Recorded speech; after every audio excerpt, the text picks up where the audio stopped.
What if I told you that before Hitler, before the SS, before the Nazi death camps, there was another man who invented the blueprint for modern fascism? His name was Benito Mussolini. And in the chaos of post-World War I Italy, he created something the world had never seen before. Organized political violence as a business model. Paramilitary death squads who were paid to destroy democracy. Black-shirted thugs who beat, tortured, and murdered their way into power, then declared it a revolution. They called themselves the squadristi, the squad members. Later, they evolved into the Brigate Nere, the Black Brigades.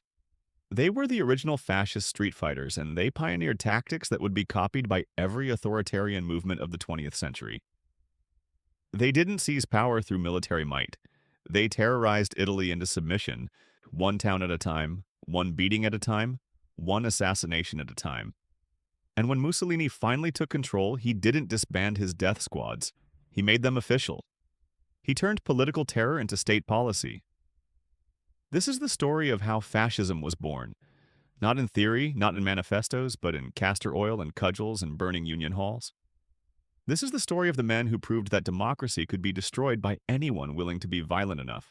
This is the story of the Black Brigades. March 23, 1919. In a meeting hall in Milan, Benito Mussolini founded the Fasci Italiani di Combattimento, the Italian combat squads. There were 118 people in attendance. Within 3 years, they would control Italy. But to understand how, we need to understand what Italy looked like in 1919. Like Germany, Italy was on the winning side of World War I, technically, but it felt like a defeat. Italy had been promised vast territories by the Allies in exchange for entering the war. When those promises weren't fully honored at the Versailles Peace Conference, Italians felt betrayed. They called it the Vittoria Mutilata, the mutilated victory. 600,000 Italian soldiers had died for nothing. Meanwhile, the home front was collapsing. Industrial strikes paralyzed cities. Socialist and communist parties were gaining strength. In 1920, workers began occupying factories, running them as cooperatives, flying red flags from the smokestacks. Rural peasants were seizing land from wealthy estates. To the Italian middle and upper classes, it looked like the Bolshevik Revolution was coming to Italy. The government, a weak coalition unable to command a majority, was paralyzed. The old order was dying. Something new was needed. Enter Mussolini, the revolutionary who became a reactionary.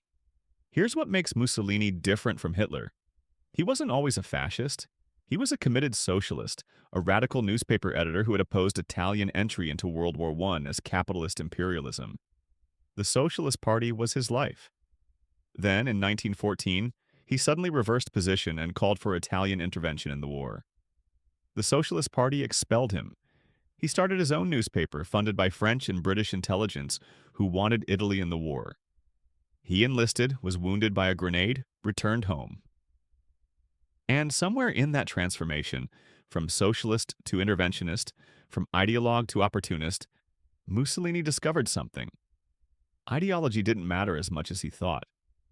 What mattered was power, and power came from organization, from violence, from willingness to act while others debated. When he founded the Fasci in 1919, it wasn't really an ideology. It was an anti-ideology. Mussolini took the symbol of the fasces, the bundle of rods with an axe carried by Roman officials as a symbol of authority, and declared that Italy needed strong men willing to use violence to restore order. The program was incoherent, nationalist but not conservative, anti-socialist but not capitalist, revolutionary but anti-communist.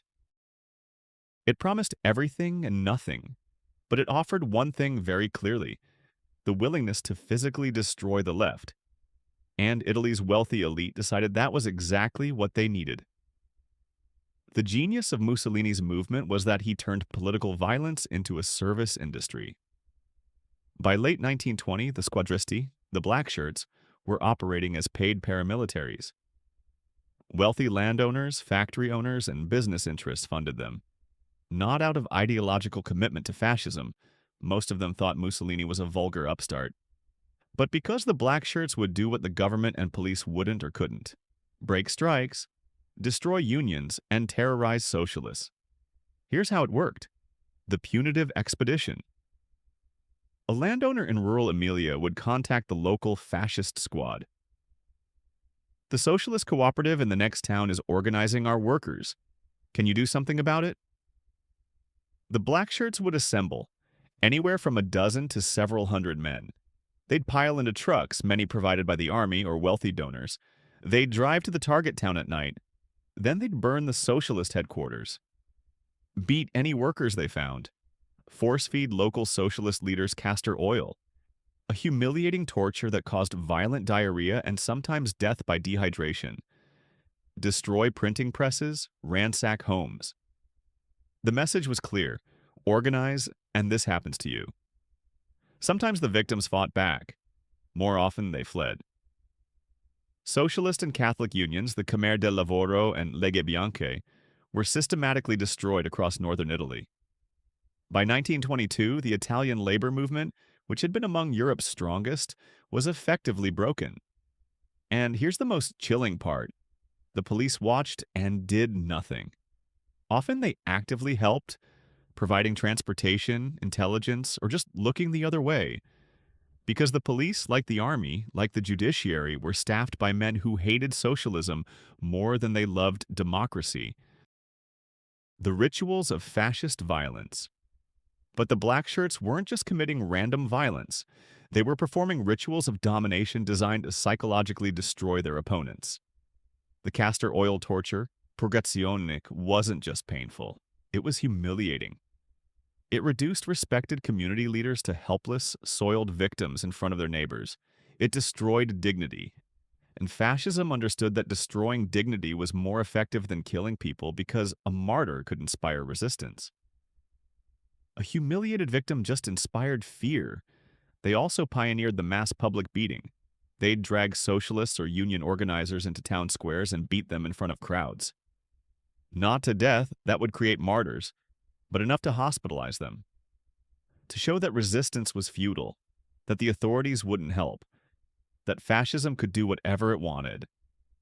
By 1921, there were over 2,000 Blackshirt squads operating across Italy.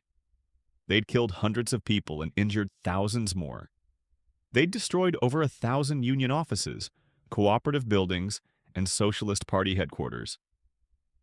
This was the reality of fascism before it took power. Terrorism outsourced to gangs of thugs, funded by the wealthy, tolerated by the state.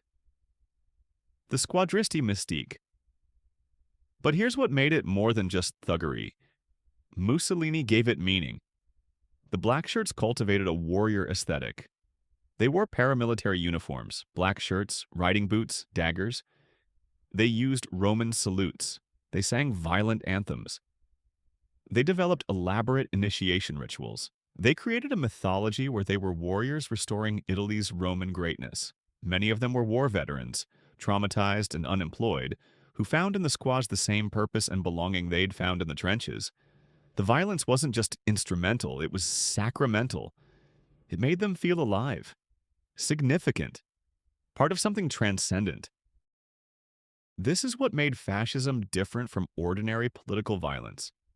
It wasn't a means to an end, it was the end. The violence was the point. The squad was the meaning, the black shirt was the identity. And that made it far more dangerous than a simple criminal organization because you can't negotiate with someone whose entire identity is based on being violent. By October 1922, Mussolini was ready to make his move. The Blackshirts had effectively controlled large parts of northern Italy for 2 years. Socialist resistance was broken. The government was weak and divided, so Mussolini planned the Marcia su Roma, the March on Rome. The plan was theatrical more than military. Thousands of Blackshirts would converge on Rome from 4 directions, seizing government buildings, while Mussolini negotiated from Milan for the king to appoint him prime minister. On October 28, 1922, approximately 30,000 Blackshirts began the march. They were poorly armed. Many carried clubs rather than rifles. It rained. The whole thing was somewhat disorganized and chaotic. A determined military response could have stopped them easily. The Italian army had over 28,000 well-armed soldiers in Rome alone. But King Victor Emmanuel III refused to sign the declaration of martial law. Why? Because he was more afraid of socialism than fascism. Because the military leadership had made clear they sympathized with Mussolini. Because the industrialists who funded the Blackshirts were also the king's political supporters. On October 29th, the king invited Mussolini to form a government. Mussolini took the train to Rome, not marching with his squads but arriving in comfort, and became prime minister. He was 39 years old. Here's what's crucial to understand. This wasn't a coup. It was political theater backed by the threat of violence. Mussolini didn't overthrow the Italian state. The Italian state invited him in because the alternative, defending democracy against armed fascists, required a willingness to fight that the establishment lacked. Democracy didn't fall to fascism, it surrendered. Once in power, Mussolini faced a problem. What to do with the Blackshirts? They'd been useful for seizing power, but they were now a liability. Undisciplined, violent, loyal to local squad leaders more than to Mussolini. Still operating essentially as independent gangs who expected to be rewarded with power and plunder. Mussolini's solution was brilliant and horrifying. He institutionalized them. The MVSN. In 1923, Mussolini transformed the Blackshirt squads into the Milizia Volontaria per la Sicurezza Nazionale, MVSN, the Voluntary Militia for National Security. This made the paramilitary death squads an official arm of the Italian state, sworn to loyalty to Mussolini personally rather than to Italy or its constitution. Think about what this meant. The men who had spent years beating political opponents, burning union halls, and force-feeding people, castor oil, were now given state authority, uniforms, and salaries. Their violence was now legal. This is the dark genius of fascism. It doesn't hide its violence, it celebrates it. It makes it official. It transforms thugs into heroes. The Matteotti Crisis. June 10, 1924. Giacomo Matteotti, a socialist deputy who had been documenting Blackshirt atrocities and election fraud, was kidnapped in broad daylight on a Rome street. His body was found 2 months later in a shallow grave outside the city. The killers were Blackshirts, members of Mussolini's personal security detail. The murder had clearly been politically motivated. Evidence strongly suggested Mussolini had ordered it, or at least approved it. For a moment, it looked like the murder might bring down Mussolini's government. Opposition deputies walked out of parliament. Newspapers demanded accountability. Even some of Mussolini's supporters were appalled. But here's what happened instead. Mussolini weathered the scandal and then used it as justification to crack down harder. On January 3, 1925, he gave a speech taking personal responsibility for everything the Blackshirts had done. Not apologetically, but defiantly. He essentially said, "Yes, we killed him. And if that bothers you, we'll kill you too." Within months, Mussolini had shut down opposition newspapers, banned opposition parties, and begun arresting anyone who criticized the regime. Democracy wasn't just wounded, it was dead. The Matteotti murder taught Mussolini that he could get away with anything if he was bold enough. That there would be no consequences. That violence had won. The Black Brigades. The MVSN continued operating throughout Mussolini's rule, but it was the final years that revealed its true nature. In September 1943, after the Italian king had Mussolini arrested and signed an armistice with the Allies, German forces rescued Mussolini and installed him as leader of a puppet state in northern Italy, the Italian Social Republic, based in Salo. Mussolini recreated his paramilitary forces as the Brigate Nere, the Black Brigades. These were the Blackshirts 2.0, even more brutal, even more fanatical, because now they were fighting a losing war and they knew it. The Black Brigades hunted partisans, Italian resistance fighters. They conducted reprisal killings of civilians. They tortured suspected anti-fascists.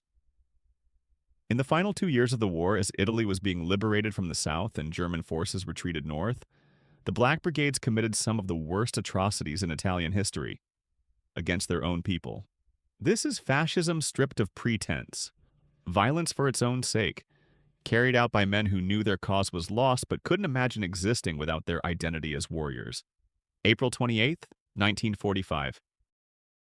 Mussolini was captured by Italian partisans while trying to flee to Switzerland, disguised in a German greatcoat.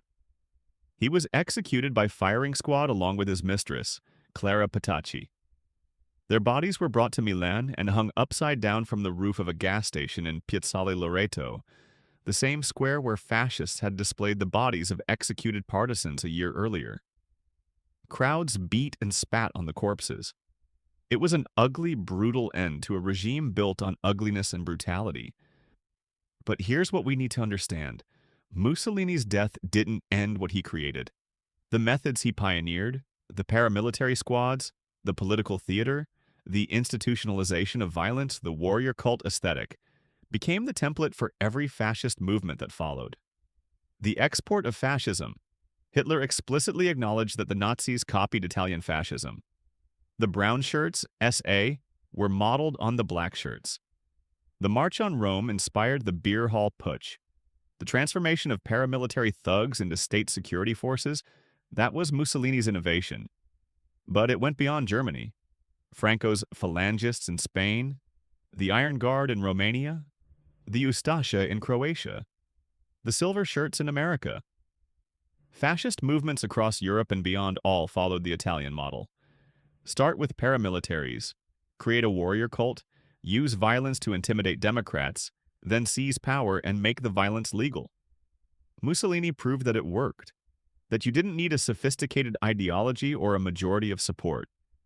You just needed men willing to be violent enough and the establishment too frightened or too sympathetic to stop you. The psychology of the squadristi. Who were these men? Why did they do it? Many were war veterans suffering what we'd now call PTSD. They'd experienced the trauma of World War I, the first industrial war where men died by the millions in mechanized slaughter, and returned to a society that had moved on, that didn't want to hear about their suffering. The black shirts gave them purpose again, belonging, a tribe. And fascism gave them permission to express their trauma through violence. It told them their rage was righteous, that their brutality was patriotism. But many weren't veterans at all. They were young men excited by the aesthetics of violence, the uniforms, the marches, the sense of being warriors in a great cause. Fascism offered meaning in a world that had been stripped of meaning by the war. And here's the uncomfortable truth. They weren't psychopaths or monsters. Psychological studies of fascist paramilitaries consistently find that most were normal people who were placed in a social context where violence was encouraged, rewarded, and made meaningful. This is what should terrify us. The black shirts weren't aberrations. They were ordinary people who discovered that violence felt good when it had a purpose.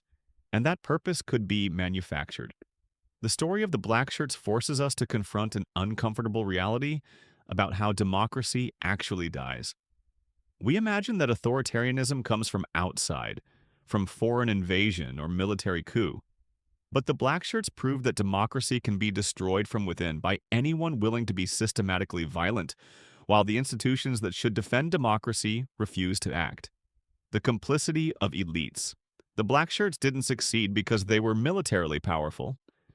They succeeded because Italy's elites, industrialists, landowners, military officers, judges, and even the king, decided that fascist violence was preferable to socialist democracy. They funded the squads. They provided transportation and intelligence. They ensured that fascist violence was rarely prosecuted. And when Mussolini marched on Rome, they opened the gates. This is the pattern that repeats throughout history. Elites who think they can use extremist movements as attack dogs against the left, only to discover they've helped create something they can't control. The Italian establishment believed they could use Mussolini, then discard him. Instead, he used them. The aestheticization of politics. Walter Benjamin, a German philosopher writing in the 1930s, identified something crucial about fascism. It turned politics into aesthetics. Instead of making policy arguments, fascism offered spectacle, ritual, and emotion. The black shirt uniform, the Roman salute, the mass rallies, the warrior mystique, the cult of youth and action. These weren't just propaganda, they were the actual substance of fascism. The violence wasn't instrumental, it was aesthetic. It made participants feel heroic, transcendent, part of something beautiful and terrible. This is why fascism is so seductive and so dangerous. It doesn't appeal to your rational self-interest. It appeals to your desire for meaning, for belonging, for significance. It offers identity through violence. And in a world stripped of traditional meanings by war, by economic collapse, by rapid modernization, that offer is powerfully attractive. The fascist bargain. Here's what Italy's experience teaches us. Fascism makes a bargain with society. It says, give us power and we'll restore order. We'll make you safe. We'll make you proud. We'll make your enemies suffer. And millions of people accept that bargain, not because they're evil, but because they're afraid. Afraid of chaos, afraid of socialism, afraid of losing status, afraid of a changing world. The Blackshirts promised to make those fears go away through violence. And for a while, they delivered. Strikes ended. Socialists disappeared. Order was restored. But the price was democracy. And eventually the price was 6 million Italian lives in a war fascism started and couldn't win. In 1932, Mussolini wrote an article defining fascism. He included this line: fascism is a religious conception in which man is seen in his immanent relationship with a superior law and with an objective will that transcends the particular individual. Strip away the grandiose language, and here's what he's saying. Fascism is about surrendering individual moral judgment to the movement, about accepting that violence is justified if it serves the higher cause, about believing that might makes right. The Blackshirts didn't start as evil men.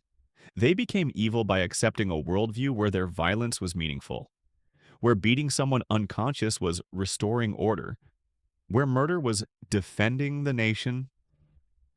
This is the eternal danger of political movements that glorify violence. They give people permission to do terrible things and feel righteous doing them.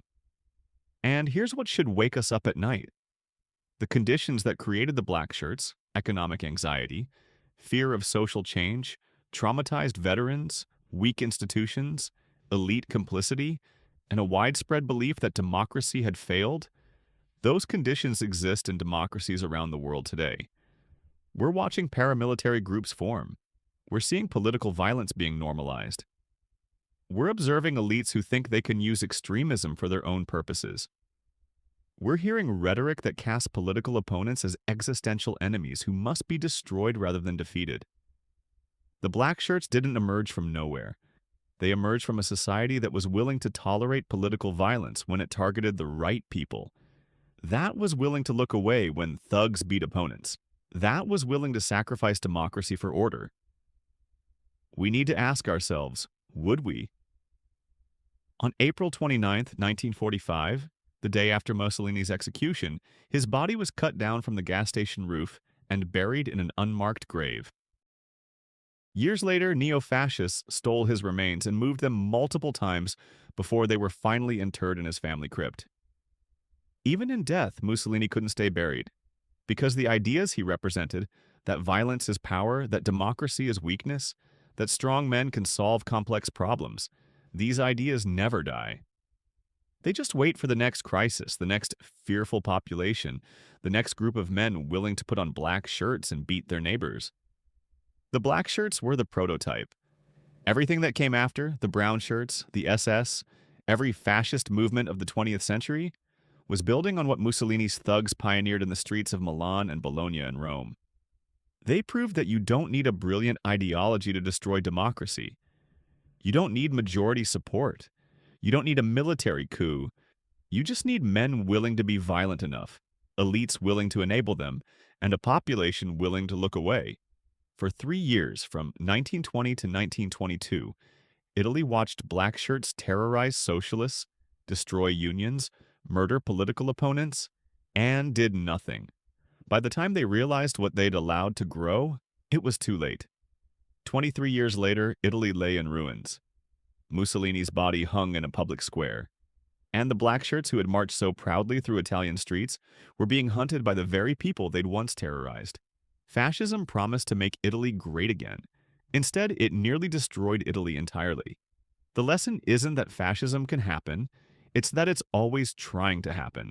It's always waiting for the right combination of fear, weakness, and willingness to tolerate violence. The Blackshirts started as a handful of thugs in a Milan meeting room. 3 years later, they ran the country. How long does it take in your country? If this history feels uncomfortably relevant, that's because it is. Subscribe to understand how authoritarianism actually works, how violence corrupts politics, and how we might recognize the warning signs before it's too late. Because the Blackshirts didn't march into power, Italy invited them in.